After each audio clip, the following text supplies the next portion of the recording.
doing working closely with Mayor Adams, as well as all that she is doing to boost and rebuild tourism, we know all too well that the rise of crime and even the perception of increased crime can have an adverse effect on bringing back workers and visitors to New York from the US and abroad. This is not news that is contained to the 5 boroughs, as you only need to read the comments below the news articles from workers or potential visitors saying that many just don't feel safe traveling to New York City, especially fearful of riding the subways. The MTA is the Metropolitan Transit Authority. It is not the Metropolitan Homeless Shelter Authority or the Metropolitan Mental Illness Authority. Perhaps we can look to Paris, France for clarity, as it has a zero tolerance for their metro being used for anything other than transportation. This will take all the agencies working together, and as chair of the State Tourism Advisory Council, I stand ready to help to do what we can to make our city and state safer, as I believe the growth of tourism depends on it. And it is a shame, but I'm sure Officer Rivera must be pleased because his promise what to do in life is coming true by bringing communities together. His funeral will be this Friday at St. Patrick's Cathedral. Please keep him and the NYPD family in your thoughts and prayers. Thank you. I'm now very honored that we have with us today Hope Knight, Empire State Development's acting commissioner and president and CEO designee. Hope was nominated by Governor Hochul in October 2020 and has hit the ground running. She has served as president and CEO of Greater Jamaica Development Corporation since 2015, where she has advanced the economic growth, community building, and sustainable real estate development that has immeasurably revitalized and strengthened the Southeast Queens region. She also served as Chief Operating Officer of the Upper Manhattan Empowerment Zone, overseeing over $150 million in investments, leveraging over $1 billion in private capital, and working on projects such as the East River Plaza, Potamkin East Harlem, and the Victoria Theater and Hotel. We've invited Hope to join us today for a brief introduction, and we wish you all the best, Hopes. Welcome. Thank you, Christine. And in an effort of full transparency, Christine and I have known each other for a long time and have worked intermittently over those years. And I'm so pleased to be able to work closely with you again. That's a pleasure. Yeah. So good morning, everyone. It's a pleasure to join you today. First, I want to thank the TAC members and recognize all of the talented, dedicated tourism and hospitality industry professionals for the work done on behalf of New York State. New York is an incredible place. I know firsthand. For many years, I enjoyed its beauty with my family when my son was a competitive snowboarder. And I've gone to many mountains in the state, but just about everyone in the North Country. Our diversity is our strength in so many ways, but especially in tourism, where our regions, attractions, and destinations are as diverse as the residents and the visitors who enjoy them in record numbers. Tourism is a vital economic engine for the state, and as we navigate the many variants while reopening, we recognize that tourism was hit particularly hard and is still recovering. That is why now more than ever, our collective work is vital to the success of the tourism industry and our state's recovery. We know that our efforts succeed best when they're done in tandem with our tourism industry partners across the state. And we are fortunate to have such a passionate group of professionals working to make New York's tourism industry stronger more than ever. Your persistence and innovation in response to the COVID-19 pandemic is exactly what we need to rebuild. Fortunately, we have great leadership from the top. Governor Hochul has said, New York State isn't fully back until tourism is fully back, and I wholeheartedly agree with that. That is why she made such a strong commitment to tourism in terms of time, resources, and attention. The recently announced Bring Back Tourism, Bring Back Jobs program is the nation's largest tourism state aid program. It shows the importance this administration places on the tourism industry and its role in our state's economy. Additionally, ESD received a federal grant that will help us and our partners expand the work that we have started to do in new areas that are prime for growth, such as group travel, amateur sports tourism, responsible outdoor recreation, and a more robust international presence. The good news is that it appears that the wind is at our backs. Trends over the last year or so are heading in the right direction. Although some areas continue to struggle, I am very optimistic about the opportunities that exist for tourism in New York. The TAC's role in its advisory capacity is ever more relevant as we pursue the industry's complete recovery. There is a lot to be excited about across the state, and we need the continued support of our industry's partners to spread the message. In closing, thank you all for the opportunity to join today's meeting. I look forward in staying in touch with TAC's work, and I encourage you to remain engaged with Ross, our incredible Executive Director of Tourism, and the entire I Love New York team. I hope that everyone is staying safe, and I wish you the best for a new year. Thank you. Thank you so much, Hope. Thank you for your words. Thank you for joining us today. I think Ross had mentioned that this may be the earliest in a tenure of a commissioner joining us. So I think it shows your dedication and interest in tourism. So we truly appreciate it. Absolutely. For my report, there are a few tourism-related governor's announcements I wanted to highlight since our last meeting. In mid-December, Governor Hochul encouraged New Yorkers to celebrate New Year's outdoors by participating in the first day hikes across the Empire State. The family-friendly hikes were offered at more than 75 locations, including seal walks, fire tower treks, lakefront trails, boardwalks, towpaths, walks along waterfalls, historic estates, military forts. It was the 11th anniversary of First Day Hikes program, which continues to grow in popularity every year. Also in mid-December, the governor announced that the Port Authority of New York and New Jersey reached a revised agreement with financial sponsors to build a new state-of-the-art international terminal at JFK International Airport. The $9.5 billion project will be built in phases and will create more than 10,000 jobs. When completed, the new Terminal 1 will be the largest international terminal at JFK and aspires to be among the top-rated airport terminals in the world. Governor Hochul also celebrated a key milestone in the Port Authority's transformation of JFK with the groundbreaking of a $1.5 billion privately financed expansion and modernization of Terminal 4. Earlier this year, the Port Authority reached a revised agreement with Delta Airlines and JFK International Airport Terminal to expand the facility and to consolidate Delta's operations there, allowing Delta to offer connecting customers a seamless travel experience. Governor Hochul announced $45 million in grant awards through the New York State Council on the Arts to provide critical aid to bolster nonprofit arts and cultural organizations and artists. NYSCA's round 3 grants were there, which were reimagined to increase access to state funds through expanded eligibility, include support for organizations, support for artists, special opportunities, and recovery grants. All 4 categories of funding provide organizations and artists with vital dollars to boost the recovery process in response to the devastating economic impact from the last year and a half. Last year, during the budget briefing, Governor proposed budgeting $200 million and extending the deadline for New York City musical and theatrical production credit tax credit. The proposed program, which was originally capped at $100 million, will extend the application period to June 2023 and increase the amount of funding. There were, of course, several other non-tourism related announcements as part of the governor's State of the State address, which Ross will review during his report. I want to conclude my report by reiterating how supportive Governor Hochul has been to the tourism industry, both during her tenure as lieutenant governor and since taking office as the governor. Her dedication to allocate recovery funding to the industry, as well as her attendance to various tourism industry events, have not gone unnoticed, and we are truly grateful.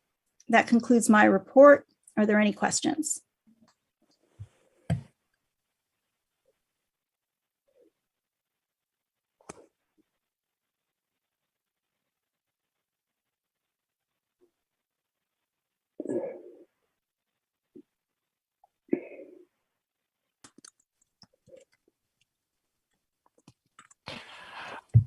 Okay, Ross, you. I think I was on mute when I was introducing You were. My apologies. That's So, all right. Ross, take it away and give us your update for I Love New York. Thanks. I sure will. Thank you, Christine. Good morning, TAC members. I'd like to begin today, as we have for the last few meetings, by taking a look at the recovery of the tourism industry and the status of where we're at. You'll remember at the last meeting, we reviewed the 2020 tourism numbers, which were as expected, down from 2019.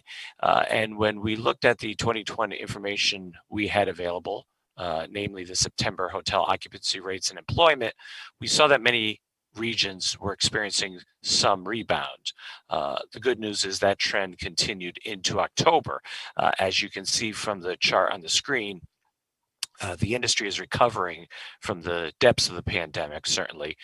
In fact, hotel occupancy rates in New York State have increased from a low point of 30% in April of 2020 to 61% in November of 2021.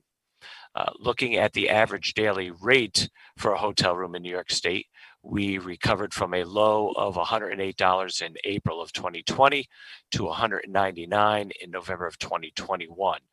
Now, when you compare this to the average of $211 from November 2019, you can certainly see we're not back at 100% yet, but we're certainly closing that gap, so that's good news.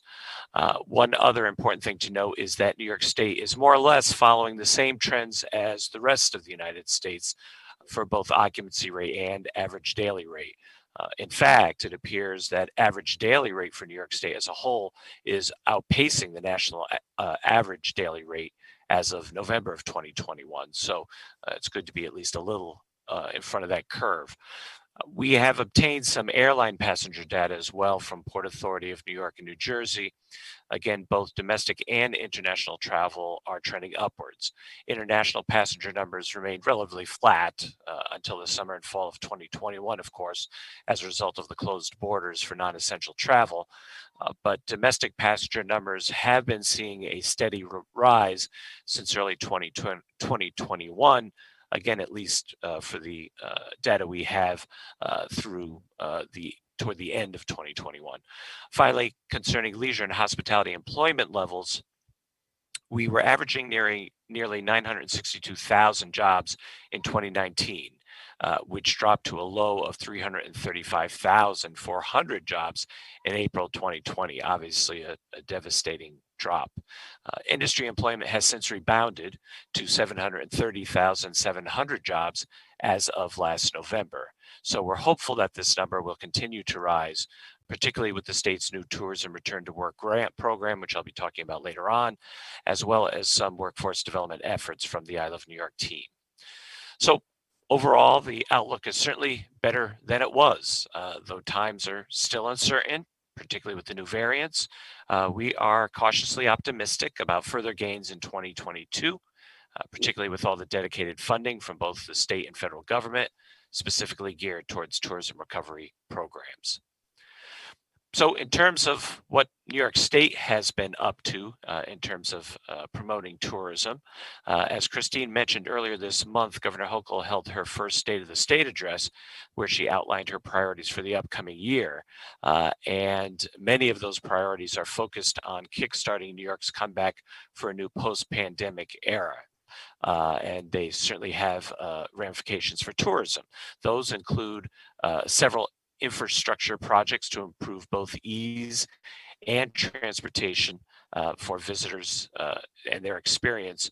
And that will also, of course, benefit New Yorkers as well. Some example of those proposed projects include completing the Albany Skyway, the transformation of a ramp of I-787 into a park for pedestrian access from downtown Albany to the Hudson River. Spurring further investment in the North Country through the Olympic Regional Development Authority, ORDA, with investments going toward development of the North Creek Ski Bowl at Gore Mountain, amplifying year-round park amenities that include mountain biking, hiking, and sports fields. Plans include a new ADA-compliant recreation center and a new chairlift designed for 12-month use. Another initiative, advancing the Rock the Riverway Phase 2, a comprehensive initiative to revitalize the Genesee River corridor in downtown Rochester, with the goal of spurring private investment and attracting businesses while providing lively public spaces and active waterside waterside walking cycling routes for the local community. There was also announcements around redeveloping the outer harbor along the Buffalo waterfront, strengthening connections to Niagara Falls waterfront by investing in high impact projects throughout the region that provide residents and visitors new ways to experience the falls, as well as potential investments in strategic sites that have close proximity to the waterfront or sites that have substantial pedestrian flow. There was an announcement around completing the Westchester Riverwalk, a proposal that would close a 51-mile gap, providing a direct pedestrian link under the Governor Mario M. Cuomo Bridge, shared youth path, and the Terrytown Metro North Station. This project will create more riverfront access and connect people with nearby historic sites, including Sunnyside, Lyndhurst, and Phillipsburg Manor. The governor talked about reimagining the statewide canal system with the aim to usher it into the 21st century system capable of supporting regional economic development and providing a recreation and tourism outlet for New Yorkers across the state. And she also discussed creating a commuter-first Penn Station and revitalizing the surrounding area. She spoke about investing in the state's wider economic development through $1 billion plan to support small businesses, which of course includes tourism businesses, providing critical funding for arts and culture recovery through additional state funds on top of the New York State Council for the Arts NYSCA annual base funding, and investing in outdoor spaces by protecting New York's forest preserve lands in the Catskills and the Adirondacks and enhancing our state park system.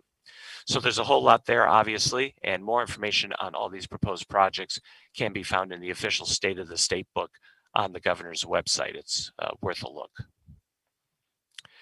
Here at the Division of Tourism, the Market New York Awards were announced for this year on December 14th. As you know, Market New York is part of a broader Regional Economic Development Council initiative, which collectively made $761 million in state funds available to support economic development priorities all across the state. Of the $15 million advocated specifically for Market New York funding, over $7 million went to tourism marketing projects, and over $8 million went to tourism capital projects. There were 163 total applicants, of which only 48 projects could be awarded. So as you can see, 48 out of 163, that's a very competitive program. So of those 48 awarded projects, 36 are marketing projects and 12 were capital projects. This round put particular emphasis on projects that would help tourism rebound from COVID, and that includes aligning with the industry's need to support arts and culture projects. Just a few examples. Oh, I think we have somebody unmuted, some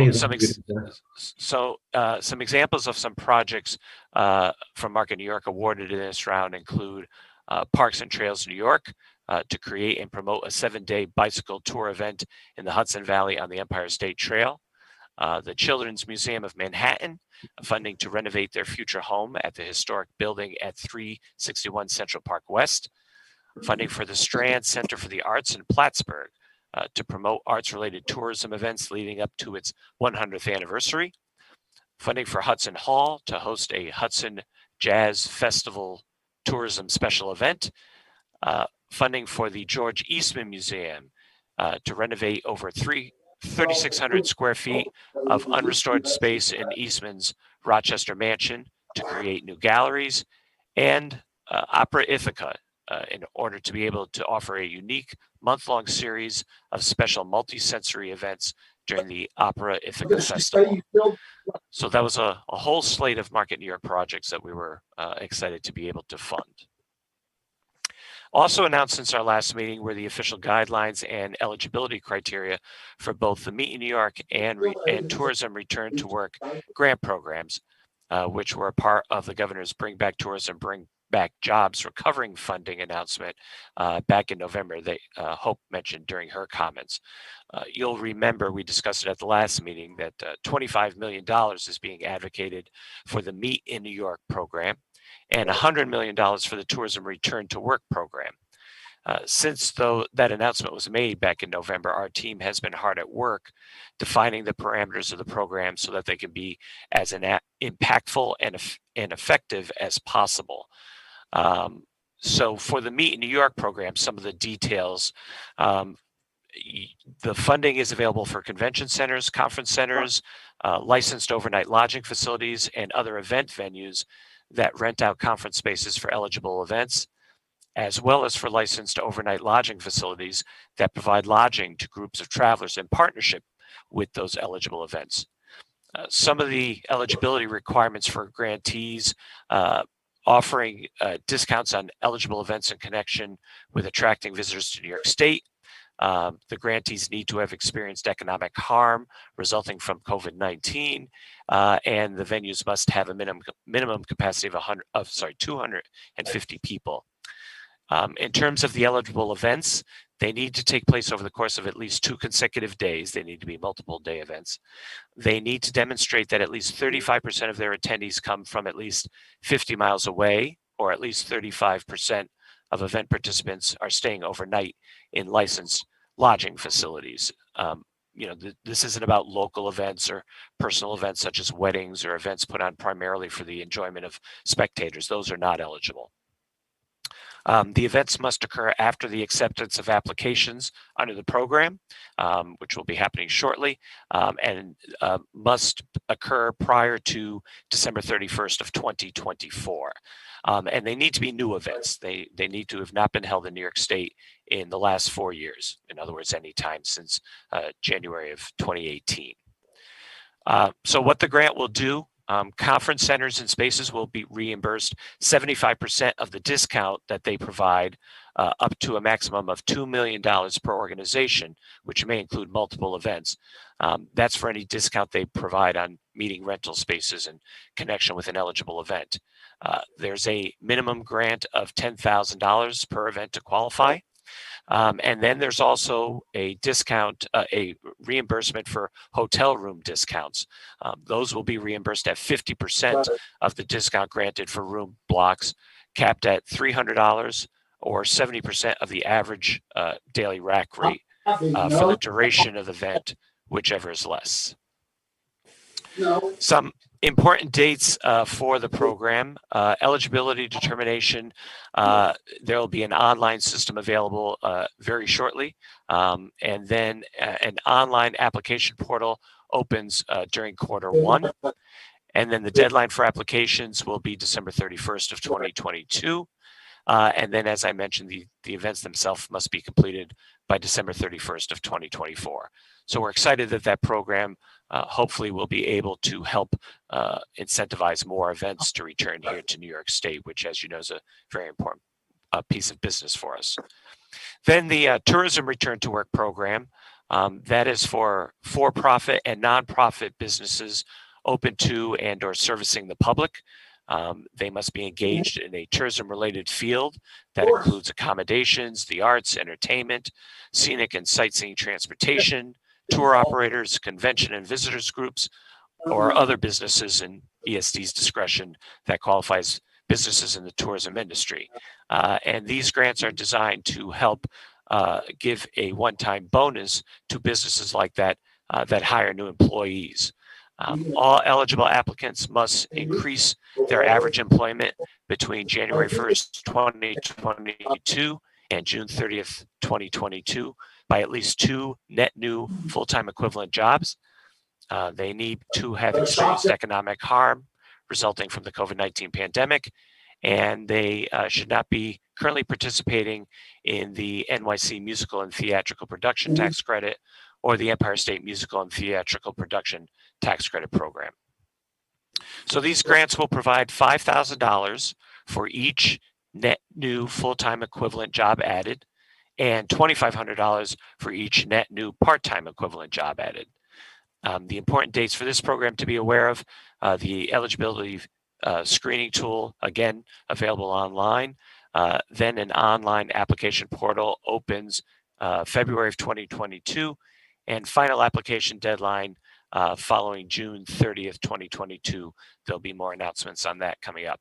So I certainly encourage all TAC members to share this information with any businesses that you think could benefit from either of these programs, whether they're in the meetings planning business, hotels, any tourism businesses that are hiring new employees. And all the information I covered and more can be found at the ESD website. So I encourage you to go there and encourage others to find out about those programs. And now I want to turn the program over to Rich Gagliano, who will give us a review of some recent I Love New York marketing efforts. Rich. Thanks, Ross. It's great to see everyone today. Hopefully we get to see each other in person at some point, maybe our next TAC or one after that, but looking forward to seeing you all in person at some point soon. It's been a challenging 2 years for every industry, but especially tourism. But if there's one thing that the past 2 years have taught us is that people have an inherent need to travel and to gather and get together with friends and family. Regardless of what is happening with COVID, people are still looking for ways to get out and especially experience everything New York State has to offer. And we've seen that in the improving numbers that Ross just walked us through, as well as through our ongoing consumer insights. People still have a need and a desire to travel. Are they able to do it? That seems to be the question of where and when and how they can do it, but they still have that need to travel. So we're feeling really confident about continuing this comeback from the past 2 years. That's why it's especially critical to keep our messaging out in market, keep New York State top of mind as a premier tourism destination. And we've been able to do that more than ever in 2021 due to the state's tremendous support for tourism, and especially additionally due to Governor Hochul's Bring Back Tourism, Bring Back Job announcement back in November. Kelly, I don't know if you've got you can switch to the next slide if you've got the visual. So our 2021 marketing plan already had a strong in-market presence throughout the year, but with the additional support coming from the Bring Back Tourism, Bring Back Jobs initiative, it allowed us to finish out the year with an even stronger presence. As you can see here, our original plan had us in market in the summer when the city and the state sort of started reopening again. And we had advertising going through the fall. And then we had immediate benefits of the governor's announcement. We were able to extend the fall campaign a few weeks and add a few additional markets to that. And then in support of the winter campaign, we were able to add on not only add a few weeks of run onto that campaign, we're also actually increase weight in some of the markets that we were in. And then coming up in January, coming up in February, we've got a global campaign that's beginning. In January, we're in market right now promoting tour packages, with our international tour partners. There is some support against that, but in February, what we have rolling out will be a consumer-facing digital campaign that will continue to promote the state and the city. We will have more specifics on that as that's developed. But the idea right now is to launch that in early February to follow up the January support that's been out there. Kelly, I don't know if you have the link to the winter spot. This winter spot is actually running right now. This winter spot started in January, early January, right after the holiday. So hopefully you've all seen this already, but for those who haven't, we're going to try and play that right now.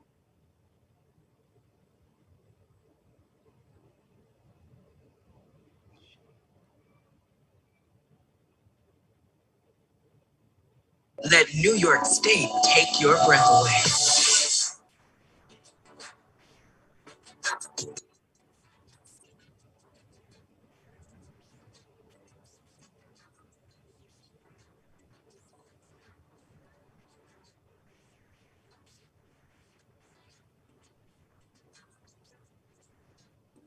Be a part of it. Plan your winter getaway at iloveny.com. Looks like we had a little tech or audio trouble with that. We'll send the link around so everyone can see that. But again, this is running now and it'll be running through well into March. So if anyone has any questions, I will give it back to Ross for a few additional updates. Great. Yeah. May I just say one thing that could be helpful? It's Alexandra. So one of the terrific things that I just saw in a few of those frames is the open chairlift. One piece that's really important for not spreading COVID is to avoid ski resorts with closed chairlifts. So I just wanted to say, in however one markets and communicates about safety, the open chairlift is actually quite important. It's a great point. Great, thank you. Yeah. So a couple of other things to update the TAC on. Many of you probably are aware that the American Bus Association, the ABA Marketplace, took place in January 10th through 11th in Grapevine, Texas. And I Love New York was there in force. It was our first in-person marketplace convention type show that I Love New York has attended since early 2020. Actually, the last one was the 2020 ABA Marketplace. So it was a nice full circle moment and excited to be back there. I Love New York was a sponsor along with the New York State DMO Association of a hosted breakfast for the operators that were attending that show. That gave us the opportunity to provide an overview of recent and upcoming developments available to the bus market, and it was very well received. The operators loved hearing that. We had a comedian from the National Comedy Center that entertained them as well, but they were thrilled to be able to get together and hear all about all the exciting things happening in New York. It was also the first time that I Love New York took appointments at the marketplace in probably about a decade, and that allowed us to make several meaningful connections with over 25 operators that either were or are considering selling New York State. And there really was overall a very positive atmosphere. Many of the operators were excited and pleased to see that we attended, and it set the stage for a more sustained engagement with the group and motor coach industry, thanks to our federal EDA tourism grant, which we're looking forward to implementing over the upcoming months and years. I also got to spend a significant amount of time in the New York State DMO information booth, meeting with additional operators. It was stocked with lots of I Love New York promotional items and marketing materials, and professionally staffed, particularly thanks to our former colleague, Greg Marshall, who many of you know from the Rochester area. And it allowed us to connect with business opportunities we may not have otherwise reached. It was a great show to attend, even just to sort of hear the mood of the motor coach industry. Some trends that I heard from the dozen of tour operators I spoke with. First of all, business does remain strong. It's of course down from pre-COVID levels. There are fewer companies now, but the ones remaining have inherited many of the customers from those others. And as a whole, many saw good business in 2021. And in fact, there are some unique opportunities for areas of New York that haven't seen customers before, with companies looking for destinations with more flexibility and providing their clients with a real sense of safety. So there's good things in that industry, and we look forward to staying connected with it. Lastly, I wanted to highlight some tourism-related conferences and meetings happening here in New York State, specifically in New York City this week. The International Media Marketplace is taking place on the 26th and 27th, this Wednesday and Thursday at the Javits Center. Many of you know IMM is the leading global networking event connecting the travel industry with top journalists, editors, influencers, and broadcasters. So I will be joining our PR team from Finn Partners for pre-scheduled one-on-one appointments to pitch stories and new developments and travel highlights. The IMM website indicates that they have 10,500 media and over 5,500 exhibitors registered. So not only does that provide I Love New York a great opportunity to connect with numerous media, but these numbers are great for Javits as well, as the meetings and events industry gets back on its feet.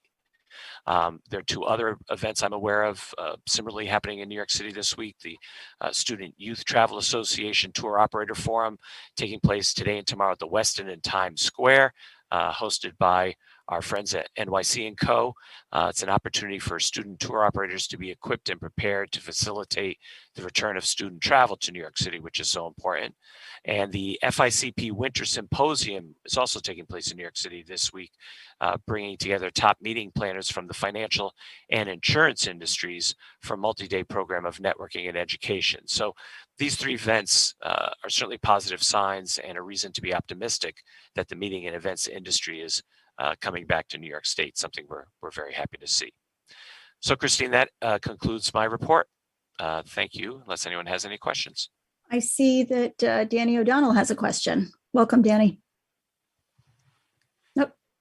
You got to unmute though. Unmute. There we go. Thank you very much. I want to apologize for speaking over Mr. Levi. A very dear friend of mine was getting her report on the doctor's visit for the year-long fight she's had with cancer. And I'll have everyone know that she got fabulous news. But I took the phone call to another room and my computer said I was muted. But anyway, sorry about that. Thank you. No worries. Important reason, Danny. Thank you. Thank you.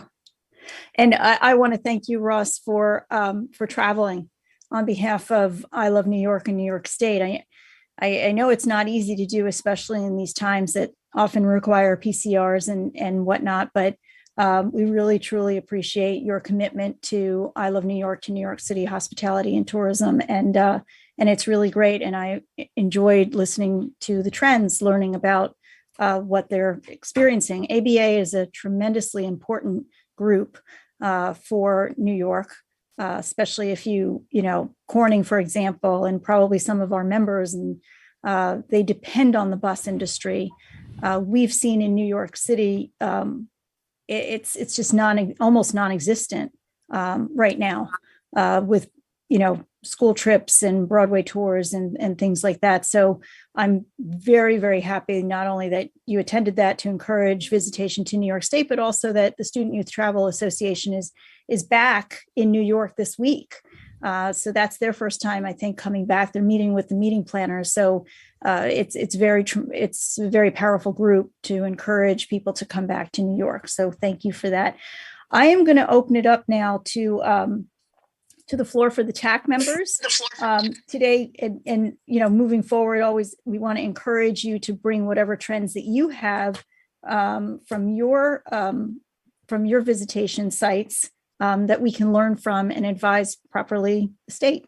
So does anybody have additional comments or want to participate?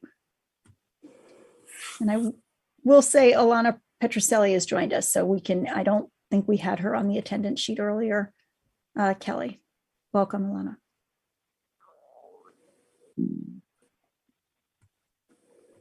Okay, you have a quiet group today. Christine, are you asking for almost anecdotal, Yeah. If you can share with us, and we're not putting you on the spot or anything, but Sure. with the TAC meetings in the future, if you want to, and if you do want to present, just let us know in advance, and we can also give you the floor to present. But with the new business and meeting updates, this is the time. If there's anything that you want to share with the group.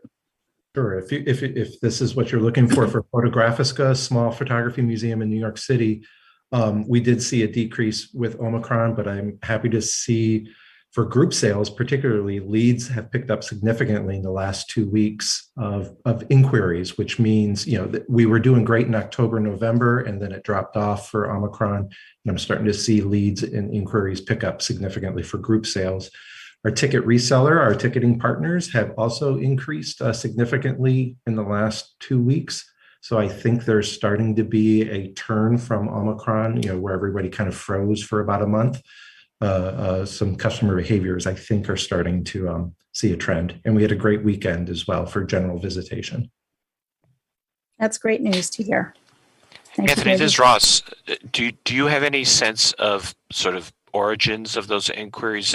I mean, geographically, are those local? Are those long haul? Yeah, for the group sales inquiries right now, we're still very much local. It's very much local, non-tourism industry inquiries. It's direct groups that are looking to do social events together, corporate groups, special event get-togethers. Great, that's very helpful. Thank you.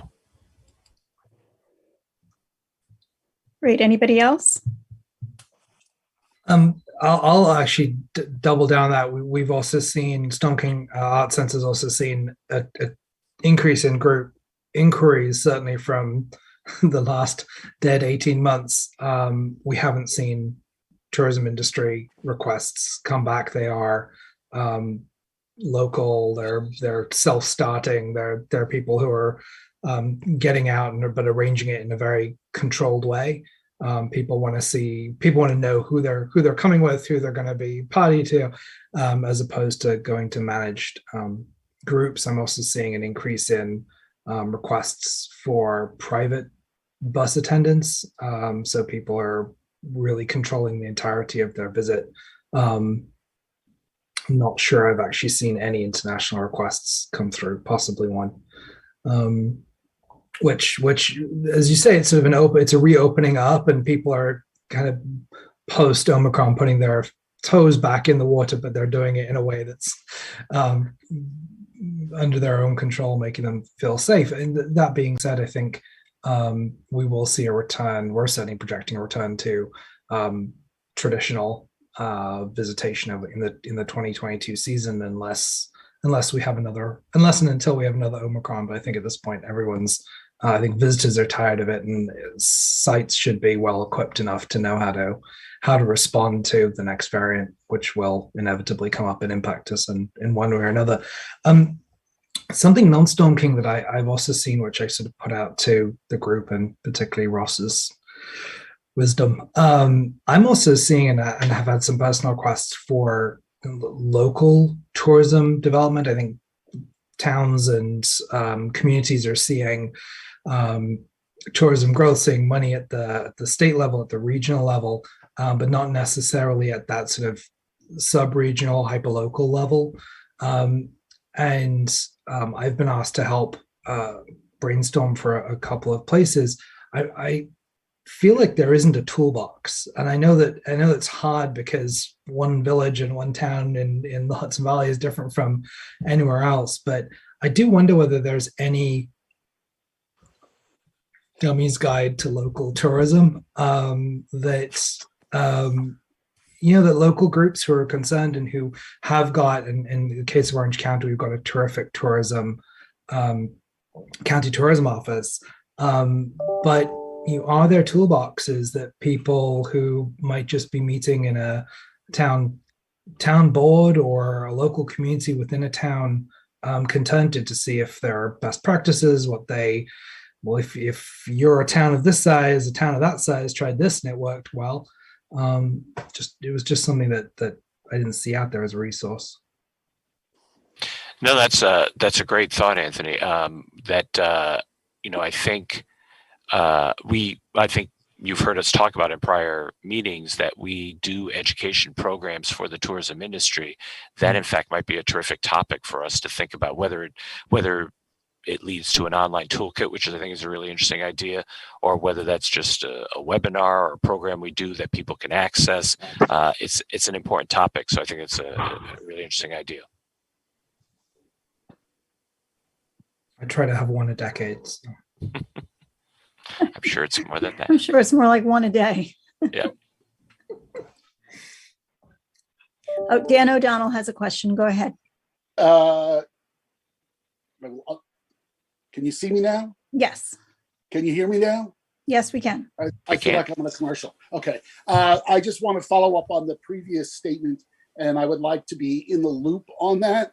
Many of my colleagues who represent places outside of New York City have shared the same point of view.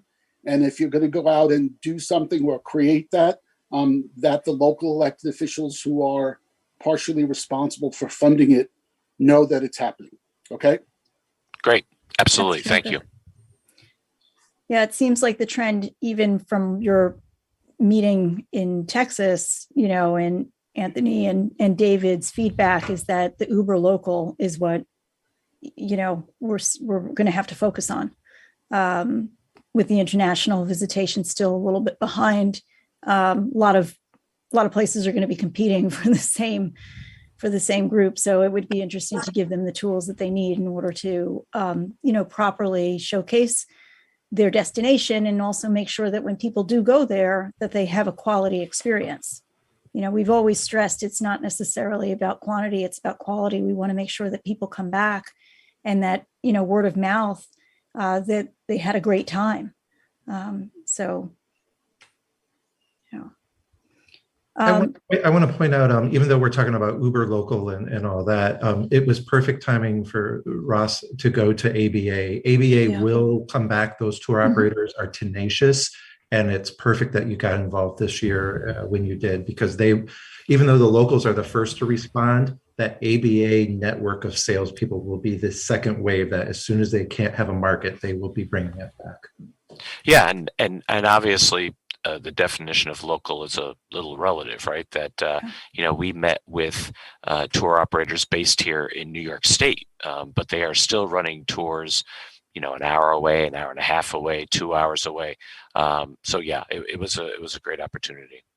And I might remind, and after September 11th, ABA was the first large tourism trade organization to have their marketplace in New York City. We worked with Pete Pantuzzo, and normally they couldn't afford to come to New York City because the room rate is unreasonably low because they're used to going to markets that are not necessarily metropolitan areas. But at that point, if you recall, the occupancy in the hotels were just so low, and they also knew we needed to, reach out a little bit more, that they had their marketplace in New York City. It was tremendously successful, and we did start to see an uptick 6 months, a year, 2 years later. So it does take a little bit of time. It's not going to be overnight, but it's a very important market to make sure that we pay attention to. So I'm very glad that you were there, Ross. Thanks. And while we're mentioning ABA, I'm going to take a point of personal privilege to also mention that our friend and colleague John Percy, who many folks know, who heads up the office at Niagara Falls, our tourism at the tourism office, received a special recognition and an award that is now going to be an annual award, but was given for the first time. He was the inaugural winner of an award that recognizes somebody in the industry, not just for the professional work they do, but for their spirit, really, their spirit of partnership and camaraderie. It was named for a colleague from, I believe, the Nashville area who passed away this year, and it's going to be given every year. And John was the inaugural winner of that. So we were very proud of him and to be part of the delegation and the recognition he received. So I thought that was worth mentioning. Well deserved. Yes, indeed. He really is quite a leader in our field. We're lucky to have him. Are there any, before we wrap up, are there any new business or public comments?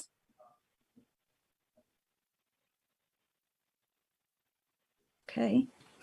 All right, so I will share with you that our next scheduled TAC meeting is Tuesday, March 1st at 2:15. Please note that this was a change from the previously announced March date to coincide with the Tourism Action Day in Albany. So you should have all received an updated calendar with meeting dates from Kelly, but please let her know if you did not. We're hoping to be able to meet in person in Albany for the March meeting so that TAC members can attend Tourism Action Day events and lobby meetings organized by NYSTA. Even if we are still meeting virtually, I encourage the TAC to participate in Lobby Day. In either event, Kelly will be sending information closer to March for that meeting date. And if you have any questions, please don't hesitate to reach out to Kelly, Ross, or myself. We'd love to see you there. It would be a great way to get back together, in person. So let's meet in Albany. I need a motion to adjourn. So moved. Thank you, Eleanor. Welcome, Eleanor. Sorry, I was late. No worries. We can fill you in. And I need a second. I'll second. Thank you, Anthony. Okay, so the meeting is adjourned. It is now officially 11:58. So enjoy your day, enjoy your week, and again, stay safe and keep New York and the NYPD in your prayers. And we hope that this will all turn around, bring us together for a better and brighter future. Thank you. Thanks, Christine. Thank you. Thanks, Christine.